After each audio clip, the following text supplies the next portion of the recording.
Pendant le mois de septembre, je vais ouvrir une nouvelle série sur un nom extrêmement important de Dieu. C'est le nom de Yahvé. Vous avez entendu parler de ce nom-là? Dans la Bible, Dieu se révèle de différentes façons, et notamment, il se révèle par les noms qu'il se donne ou qu'on lui a donnés. Et quand on étudie tous les noms de Dieu dans la Bible, et ils sont nombreux, surtout dans l'Ancien Testament, on découvre une manne, une richesse extraordinaire de révélations sur qui est Dieu, sur sa nature, sur son caractère. Et pendant tout le mois de septembre, on va s'arrêter sur ce nom Yahvé ou Yahweh selon les traductions. Peut-être que quelqu'un se dit ici ce matin, mais moi pendant des années, j'ai chanté des chants qui disaient Yahvé. Mais je ne sais pas qui était Yahvé, moi. Eh bien, vous allez le savoir, vous allez mieux le comprendre, sans doute pendant toute cette série de prédications. Pourquoi Yahvé et pas d'autres noms? Parce que Yahvé, c'est le nom originel de Dieu. Il est considéré par les Juifs comme le nom propre de Dieu. Quand Moïse s'est retrouvé sur le mont Horeb en gardant les troupeaux de son beau-père Jéthro. À un moment donné, il va voir un buisson prendre feu, il va s'approcher de ce buisson et là, dans ce buisson, Dieu va lui parler. Dieu va lui montrer la souffrance de son peuple hébreu en Égypte et Dieu va lui confier une mission, c'est de libérer ce peuple esclave. Et à un moment donné, Moïse va dire, oui, mais moi quand je vais aller vers mon peuple, que je vais expliquer que je viens pour les délivrer, ils vont me dire, mais qui t'envoie? Et quel nom je vais donner? Et Dieu va donner ce nom, tu diras, je suis celui qui est. Et quand Moïse est retourné vers le peuple hébreu, il n'a pas tout à fait employé une phrase. Il ne pouvait pas donner comme nom de Dieu une phrase. Donc il a fait une contraction, et cette contraction a donné Yahvé. En fin de compte, quand il s'est présenté devant le peuple hébreu, il dit, je viens au nom de Yahvé.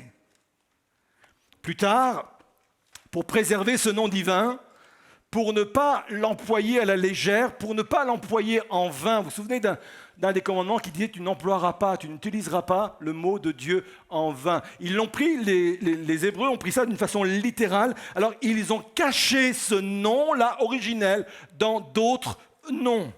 Par exemple, ils l'ont caché dans le nom éternel. Et toutes les lettres étaient en majuscules. En fin de compte, quand ils lisaient la Torah, quand ils voyaient l'éternel, ils ne le prononçaient même pas ce mot-là. Mais ils savaient que derrière le mot éternel, il y avait le mot Yahvé, qu'ils ne voulaient pas citer comme ça à la légère. Ils ont fait la même chose avec Adonai. Ils ont fait la même chose avec le tétragramme. Vous savez, les 4 consonnes YHWH. Non, ce n'est pas le nom d'une maladie.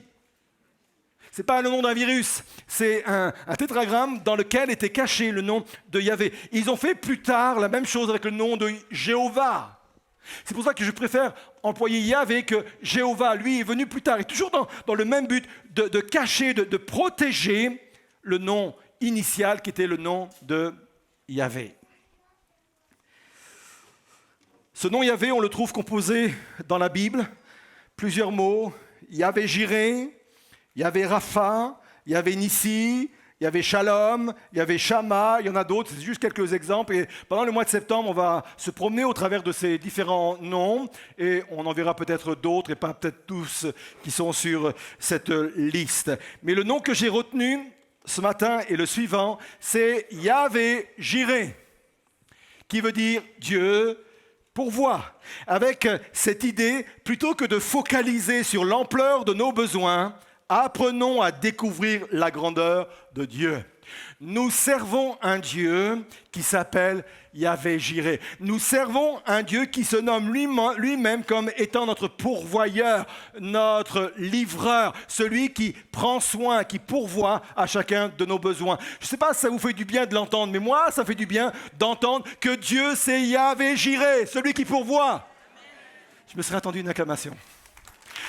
Je pensais que ça se voyait en le disant, mais je pense qu'un nom comme cela, effectivement, ça s'acclame. La première fois qu'on le trouve, c'est dans Genèse 22, verset 14. Le contexte, c'est Abraham qui est appelé sur le mont Morija pour offrir son fils Isaac. Et voilà ce qu'il est dit, Dieu va pourvoir au sacrifice, il ne va pas accepter le sacrifice d'Isaac, et tant mieux pour Abraham et pour nous tous d'ailleurs. Et il est dit ceci, Abraham appela le nom de ce lieu-là, Yahvé-Jiré, comme on dit aujourd'hui, en la montagne de l'Éternel, il sera pourvu. Amen. Dieu utilise essentiellement deux moyens pour répondre à mes besoins.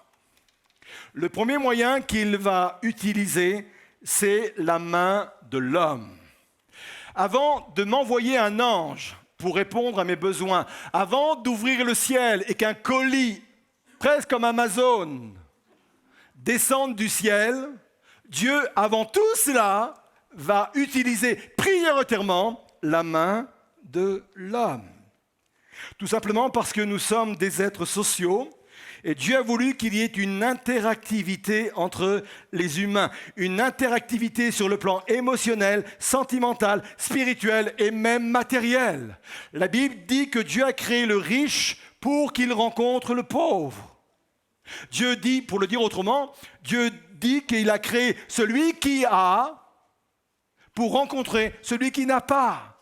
Et encore une fois, pour répondre à mon besoin personnel, Dieu très souvent va employer la main de l'autre. Je sais qu'on n'aime pas trop cela parce qu'il y a une certaine fierté, mais j'aimerais vous dire que c'est un des moyens que Dieu emploie.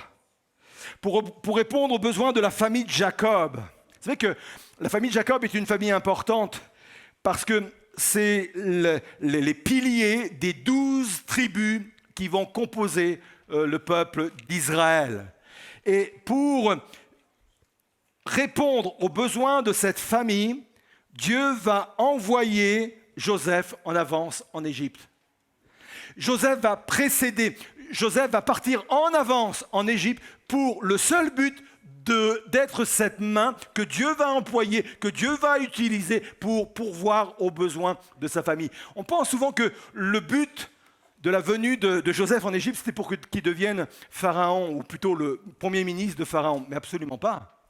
Il va le dire lui-même dans Genèse 45, verset 7, « Dieu m'a envoyé devant vous pour vous faire subsister sur la terre. » Pour préserver votre vie par une très grande délivrance. Il y avait un projet sur cette famille, il y avait un projet sur ce peuple. Ce projet allait aboutir au plan rédempteur de Dieu. Et déjà en avance, Dieu avait envoyé un éclaireur, Dieu avait fait devancer ce besoin en envoyant Joseph pour que Joseph devienne cette main qui nourrit sa propre famille. J'aimerais vous dire ce matin que sans doute, que Dieu a déjà envoyé devant vous la main qui allait vous nourrir. Que cette main, elle est déjà en avance, elle vous devance quelque part. Moi, je suis béni quand j'étais plus jeune. Je suis tombé sur une biographie d'un homme de Dieu comme George Muller. Je ne sais pas si ça vous parle. George Muller, un prédicateur qui était britannique et qui a ouvert un orphelinat à Bristol, en Angleterre.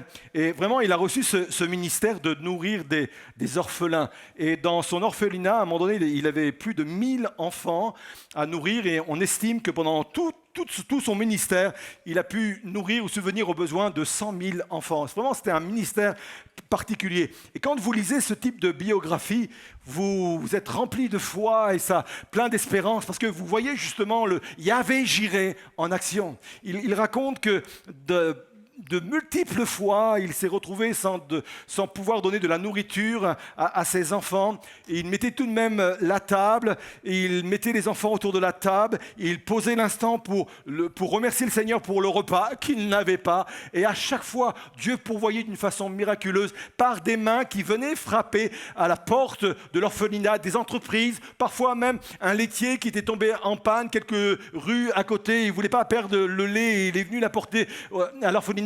Bref, plein de moyens comme cela, où des hommes, des femmes ont frappé à la porte et c'était la main qui était là pour pourvoir à leurs besoins. Nous servons le Dieu de Yahvé-Jiré. Moi, quand j'étais jeune, je me disais ça, c'est le summum de la bénédiction. le summum de la bénédiction, comme ça, de waouh, quelqu'un frappe à ta porte et répondre comme cela, ainsi à tes besoins. Je disais, mais moi, je veux être cet homme de foi, je veux être cette personne de foi qui est capable de vivre ce type de réalité. En vieillissant, mon logiciel a changé. Pour moi, le summum de la bénédiction, c'est pas d'ouvrir la porte pour recevoir ce que Dieu a prévu pour moi. Le summum de la bénédiction, c'est être celui qui va frapper à la porte et qui va apporter à l'autre ce dont il a besoin. Être la main que Dieu utilise pour pouvoir bénir ceux et celles qui sont besoin. Être ce Joseph qui précède, être ce Joseph qui est en avance et qui vient pour apporter la solution. C'est ça aussi, Yahvé Jireh. C'est utiliser la main des autres, mais utiliser aussi ma propre main pour bénir les autres. Le modèle de la providence divine n'est pas basé sur le modèle de l'assistanat. Philippiens 4,19, c'est un verset que l'on cite régulièrement et il est dit ceci: « Aussi mon Dieu subviendra pleinement à tous vos besoins. Il le fera selon sa glorieuse richesse qui se manifeste en Jésus-Christ. » Et on aime ce verset, on le cite régulièrement. « Waouh Seigneur, aussi mon Dieu subviendra pleinement et écoutez bien à tous vos besoins. » Et on dit Amen et on chante. Et là vous ne bougez pas parce que vous dites qu'il y a une suite. Vous me connaissez, hein? Il faut toujours laisser un texte dans son contexte.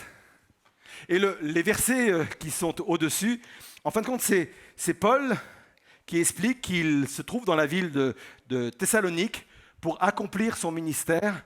Et l'église de Philippe, à qui il écrit, en fin de compte, a pourvu à 2 reprises aux besoins de Paul alors qu'il exerçait son ministère à Thessalonique.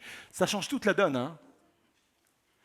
Et Paul est en train de dire à cette église qui est généreuse, à cette église qui a utilisé sa main pour bénir aussi ce serviteur qui est au service de Dieu là, dans cette ville un peu compliquée de Thessalonique. Il dit, eh bien, croyez que ce Dieu-là qui utilise votre main, il va utiliser aussi la main des autres pour vous bénir et répondre à tous vos besoins. C'est ça aussi, Yahvé Jireh. C'est un Dieu qui pourvoit également dans tout ce sens. Néanmoins, il peut utiliser la main de l'autre pour répondre à mes besoins. Écoutez bien ceci. Il peut même utiliser la main de mon ennemi. Ah, je sais que là, il y a une fierté. Oh là, je ne veux rien de lui. Je ne veux rien lui devoir. Ah là, oui, non. Quand Dieu a donné cet ordre au peuple hébreu de construire le tabernacle, il était ce peuple dans le désert. C'était un temple portatif. Et dans le désert, il n'y a pas de matériaux pour construire. Et Dieu ne voulait pas un temple de pacotille. Dieu voulait un temple avec des matériaux précieux, avec des matériaux nobles. Mais comment trouver des matériaux précieux et des matériaux nobles pour construire un tabernacle? Pourtant, ils l'ont construit avec de l'or, de l'argent, des pierres précieuses, du bois précieux et tout ça. Comment ont-ils fait? Ils l'ont fait avec la main de leurs ennemis. C'est quand ils sont sortis d'Égypte alors qu'ils étaient esclaves. Ennemis, hein? Les Égyptiens étaient leurs ennemis. Ils ont été maltraités, ils ont connu de la souffrance, ils ont connu le joug.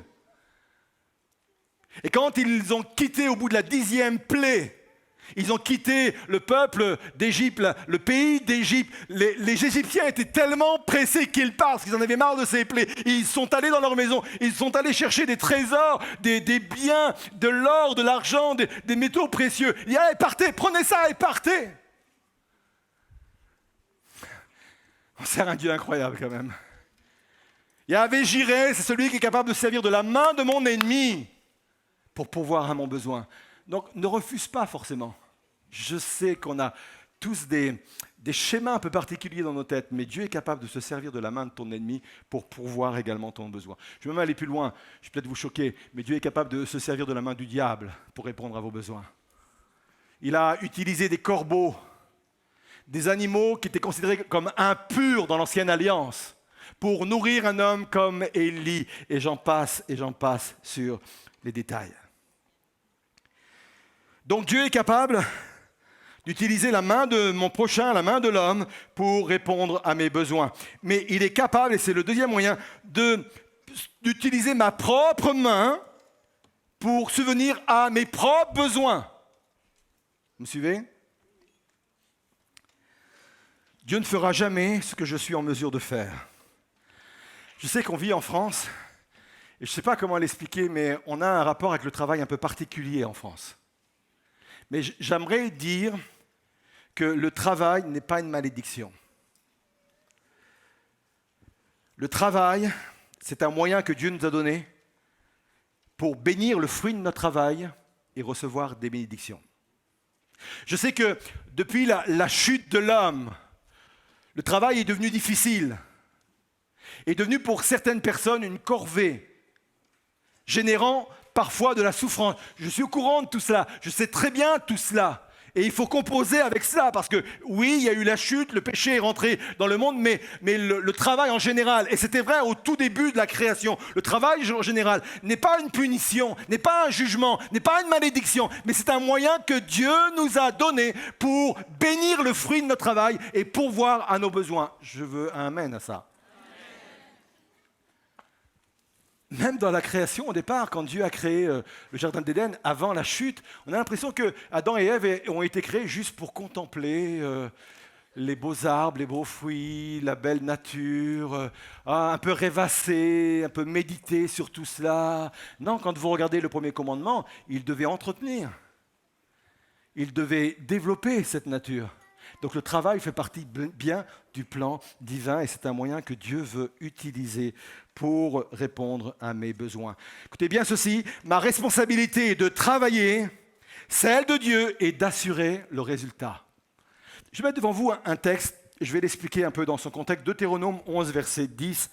Le contexte c'est quoi? C'est le peuple hébreu qui va entrer enfin dans le pays promis. Et voilà comment Dieu parle à son peuple, il dit ceci, le pays où tu vas pénétrer maintenant pour en prendre possession ne ressemble pas à l'Égypte d'où vous êtes sortis. Là-bas, après avoir fait vos semailles, après avoir fait les semailles, le résultat n'était pas assuré. C'était déjà du travail de faire les semailles. Parce que vous imaginez, vous, faire des semailles dans un pays tempéré comme le nôtre, verdoyant comme le nôtre. C'est déjà du travail d'ouvrir la terre, de labourer et de semer. C'est déjà du travail. Mais imaginez cette tâche-là en Égypte. C'était éprouvant, c'était difficile. Et malgré cet effort, eh bien, le travail n'était pas assuré. Le résultat n'était pas assuré. Vous deviez irriguer vos champs en actionnant des norias avec vos pieds. En fin de compte, il fallait irriguer la terre. Et la terre ne pouvait être irriguée que par le Nil. Et les Égyptiens, on connaît leur intelligence, les inventions qu'ils ont pu faire, avaient créé des pompes à pied, en fin de compte. Il fallait pomper, et encore pomper, et encore pomper. Ça vous rappelle quelque chose, les Shadocks? Ouais, ça c'est la génération plus de 50 qui a la référence. Les autres ne comprennent pas ce que je suis en train de dire. Mais peu importe, il fallait qu'ils pompent, et c'était dur, et c'était épuisant pour espérer avoir de l'eau, venir irriguer les semailles, les plantations qu'ils venaient de faire. Vous n'avez pas l'impression que parfois, on est un peu dans ce schéma-là, on a beaucoup travaillé, et puis on a l'impression qu'il faut encore trimer, il faut encore trimer, il faut encore trimer, et pas pour grand-chose, parce que du temps du peuple hébreu, en fin de compte, ils ne travaillaient pas pour eux, ils travaillaient pour les Égyptiens. Eux, ils avaient une petite part, mais la plus grosse part était pour les Égyptiens. Et j'ai l'impression que parfois, dans notre système, on est là, et peut-être que quelqu'un est en train de se dire là, oui, c'est vrai, pasteur, vous me dites que c'est une bénédiction d'avoir un travail, j'ai un travail, que Dieu veut me bénir. Mais en ce moment, je suis en train de pomper, de travailler, je trime, et pour peu de résultats. Verset 11, par contre, c'est une nouvelle étape, c'est une nouvelle ère, c'est un nouveau testament. Par contre, le pays où vous vous rendez pour en prendre possession est un pays de montagnes et de vallées arrosé par la pluie du ciel. Vous, votre travail va s'arrêter à la semence. C'est déjà beaucoup de travail. Il faut encore, bien sûr, labourer, il faut encore semer. Mais votre travail à vous, il va s'arrêter là. Le reste, c'est moi. C'est un pays dont l'Éternel, ton Dieu, prend lui-même soin et sur lequel il veille continuellement du début à la fin de l'année. Si vous observez mes commandements que je vous donne aujourd'hui en aimant l'Éternel votre Dieu et en lui rendant un culte de tout votre cœur et de tout votre être, je répandrai sur votre pays la pluie au temps opportun, la pluie d'automne et la pluie du printemps, et vous aurez de belles récoltes, il y aura du résultat. Des vins nouveaux et de l'huile, je ferai croître l'herbe dans vos prés pour votre bétail et vous mangerez à satiété. C'est une promesse. Dans quelle catégorie vous êtes? Dans quelle catégorie? Est-ce que vous êtes dans cette catégorie où vous êtes encore en Égypte, où vous êtes en train de trimer encore, de faire beaucoup d'efforts et beaucoup d'efforts et beaucoup d'efforts, et vous n'avez pas de résultat ou peu de résultats, où vous dites, mais moi je vais passer ma vie à trimer sans rien. Il y a une promesse au travers de ce texte. Il y a une nouvelle ère qui nous attend, une nouvelle perspective. Dieu dit qu'il va continuer à travailler. Parce que le travail est une bénédiction. Tu vas continuer à travailler et tu vas bien travailler et tu vas bien le faire et tu vas t'y engager. Mais moi, je te promets que la pluie, c'est moi qui va la faire descendre. Tu n'auras pas à pomper. La pluie va descendre du ciel et je vais bénir le résultat de ton travail. Recevez cette bénédiction. Je vais bénir le résultat de tes engagements. Je vais bénir le résultat de tes efforts. Vous êtes là? La provision repose sur 3 éléments essentiels que nous allons voir maintenant. Elle repose sur ma foi, elle repose sur mon discernement et elle repose sur ma mission. Tout d'abord, premier élément essentiel, la provision repose sur ma foi. Et celui qui exprime le mieux cette référence, cette vérité, cette notion de providence divine, je pense que c'est David dans le psaume 23. Le psaume 23 commence de cette façon: « L'Éternel est mon berger et je ne manquerai de rien ». D'autres versions mettent cette phrase au présent, il dit « Je ne manque de rien ». Ah, quelqu'un qui dit qu'il ne manque de rien, il faut l'écouter. Hein. Parce que, sincèrement, il nous manque toujours quelque chose. Hein. Oh, il me manque 10 cm. J'aimerais avoir 10 cm de plus. Certains diront, moi, il me manque quelques cheveux. D'autres, peut-être quelques euros pour terminer le mois. Mais quand quelqu'un dit, il me manque de rien, je manque de rien, il faut l'écouter. Vous allez peut-être me dire, mais c'est facile de dire « je ne manque de rien » quand on est un roi comme David. Et là, je vous invite à changer votre façon de lire le psaume 23. Je pense qu'on a tous la même façon, la même manière de lire ce psaume. On imagine David en train d'écrire ce psaume confortablement installé dans un superbe jardin verdoyant où on voit déjà les verts pâturages, on voit déjà les eaux paisibles. On l'imagine même dans une chaise longue, une table basse et un petit mojito là c'est le côté et le petit parapluie dedans surtout. Et on se dit mais tu m'étonnes qu'il a besoin de rien, tu m'étonnes. Déchirez cette image, oubliez-la totalement parce qu'elle n'est pas vraie. Au moment où David écrit ce psaume, il est en fuite dans le désert, il fuit son fils Absalom qui vient de lui voler son pouvoir, il n'a plus de royaume, il n'a plus de richesse, même le peuple se détourne de lui parce que politiquement, Absalom était un rusé, il a détourné tout cela et il se trouve, David, en plein désert, sous la menace du soleil, sous la menace des animaux sauvages, sous la menace d'Absalom et son armée, et il est là, et dans ce contexte-là, et ça change tout, dans ce contexte-là, il dit, je ne manquerai de rien. Et pourquoi, parfois, selon nos traductions, c'est « je ne manquerai de rien » et parfois c'est « je ne manque de rien ». Parce que les traducteurs, en fin de compte, se sont retrouvés devant un dilemme parce qu'en fin de compte, c'est un futur qui commence maintenant. L'idée est la suivante. David est en train de dire « je ne manque rien, je ne manque de rien aujourd'hui et par la foi, je dis que je ne manque rien demain et après-demain ». C'est ce que David dit au travers de ce psaume. Je ne manque de rien aujourd'hui, mais je proclame que même demain, même après-demain, même après-demain, je ne manquerai de rien parce que je sers Yahvé Jireh, celui qui pourvoit à chacun de nos besoins. C'est l'idée de la manne. Hein. Quand la manne tombait, c'était la bénédiction pour aujourd'hui. Et la bénédiction d'aujourd'hui ne pouvait pas servir à la journée de demain. Demain m'attendait une nouvelle bénédiction pour demain, et ainsi de suite, et ainsi de suite. Je sers le Yahvé Jireh. Ça, c'est le premier élément, l'élément de la foi. Deuxième élément, sur quoi repose la providence divine, mon discernement. Et il existe vraiment un réel danger de ne pas reconnaître la façon dont Dieu répond à mes besoins. Je reviens à l'histoire de la manne et du peuple hébreu. Quand le peuple hébreu est sorti d'Égypte, ils avaient du ravitaillement. Peut-être en avait-il suffisamment pour traverser le désert, parce qu'en principe, ils auraient dû mettre que 11 jours pour traverser le désert, et vous savez que ça a duré 40 ans. Et au bout de quelques jours, ils sont aperçus qu'ils arrivaient au bout de leur ravitaillement et qu'ils allaient mourir, quoi. Alors ils ont crié à Dieu, ils ont crié à Dieu, et Dieu a fait cette promesse. Dieu a dit, je vous donnerai littéralement du pain du ciel.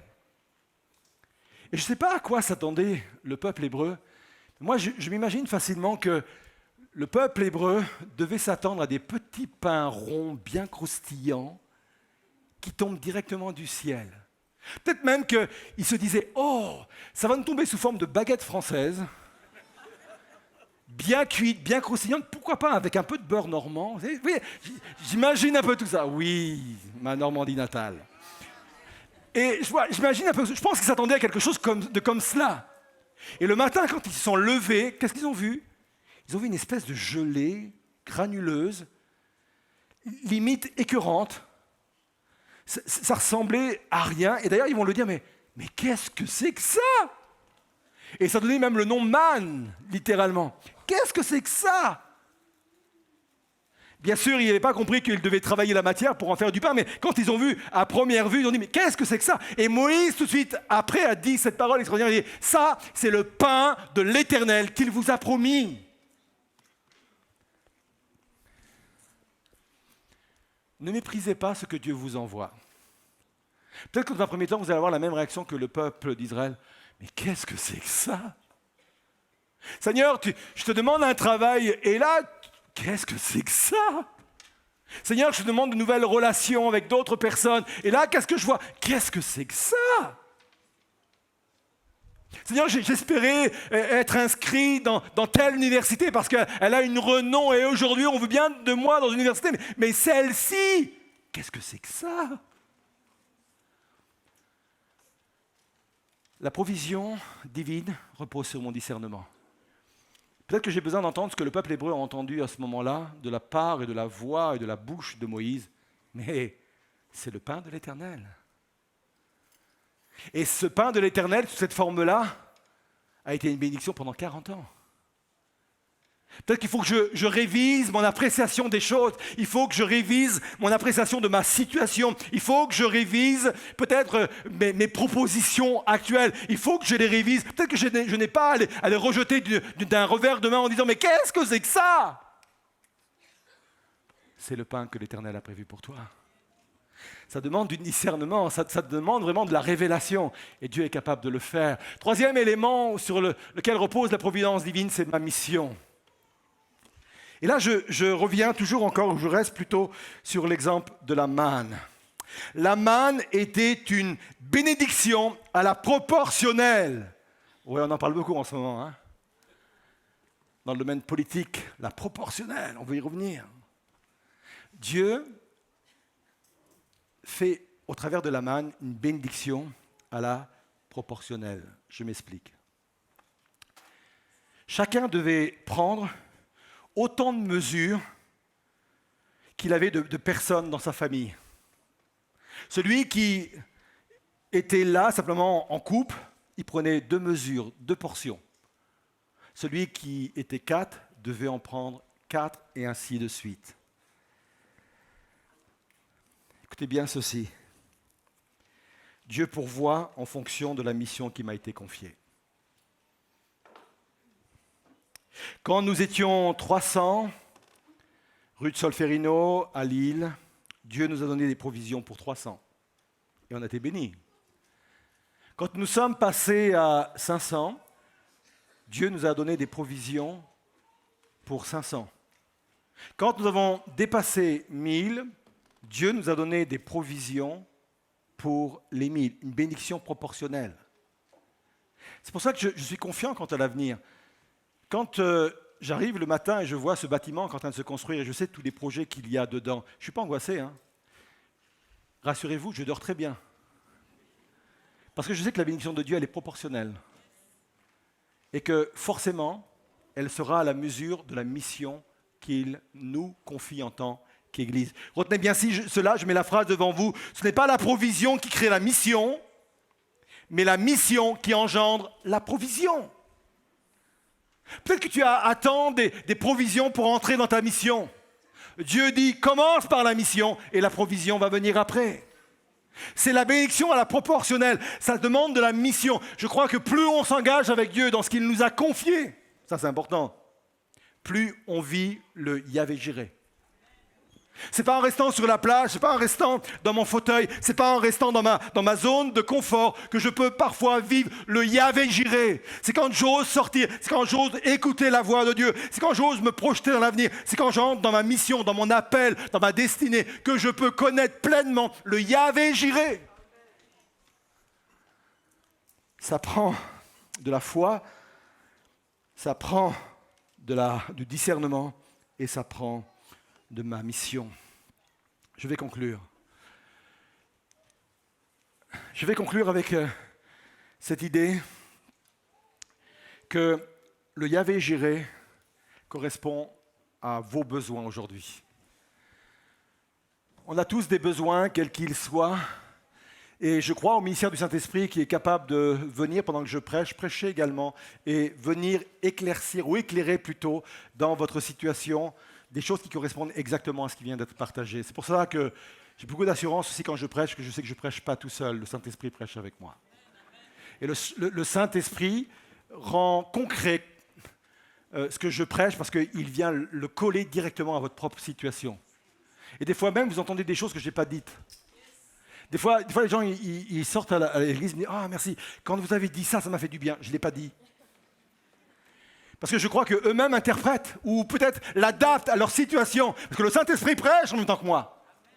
Je crois qu'il prêche et répond à vos besoins ce matin. Vous voulez bien vous lever à votre place? On va se dire devant Dieu. Je vais faire un appel en vous invitant à venir sur le devant. Je le fais régulièrement, mais pas ce matin. Mais j'aimerais que ce matin, votre confiance se dirige vers Yahvé Jireh.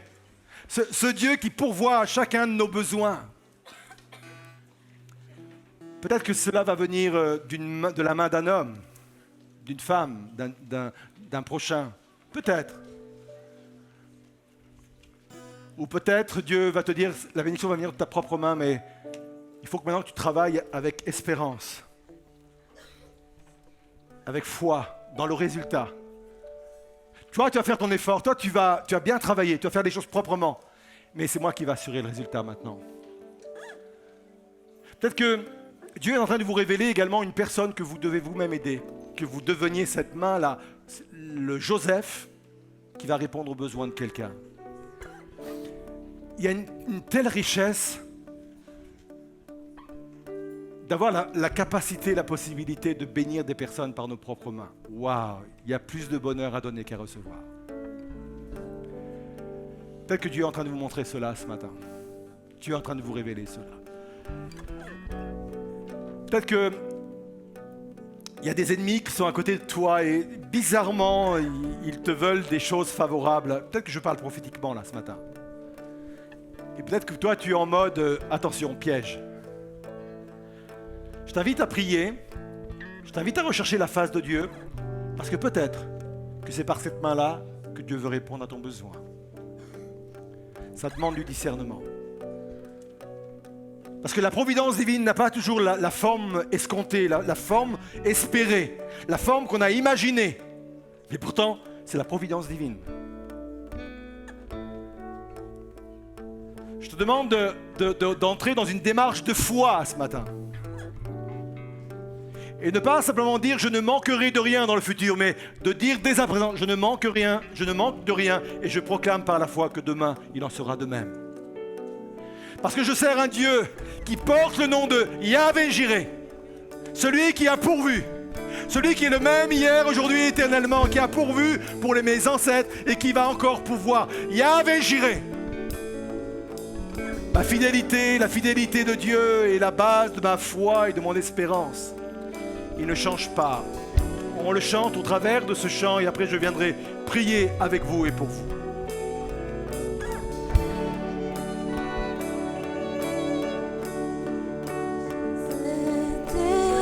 Cet espoir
Jésus, nous aimons proclamer la grandeur de ton nom, Seigneur. Et je veux la proclamer sur toutes les vies, toutes les situations ce matin. Seigneur, le nom de Jésus est grand, mais on veut se souvenir du nom de Yahvé Jireh. Je veux proclamer ce nom-là sur chacune des situations. Seigneur, notre espoir et l'espoir de l'Église est en toi. L'espoir de l'Église se dirige vers toi. Tu viens bénir, tu viens relever, tu viens pourvoir, tu viens révéler, tu viens discerner, Seigneur, dans le nom de Jésus. Tu viens bénir chaque internaute devant leur écran, Seigneur. Tu viens répondre également à leurs propres besoins. Tu viens dans leur propre maison te révéler comme Yahvé Jireh, celui qui pourvoit à leur vie, à la vie de leurs enfants, à la vie de leurs conjoints, à la vie de leurs parents. Seigneur Jésus, je proclame cette réalité et on proclame à nouveau que le nom de Jésus est grand, ton nom est grand.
Yahvé Jireh. Oh! Merci Seigneur. Oh! Oh, merci Seigneur. Alléluia.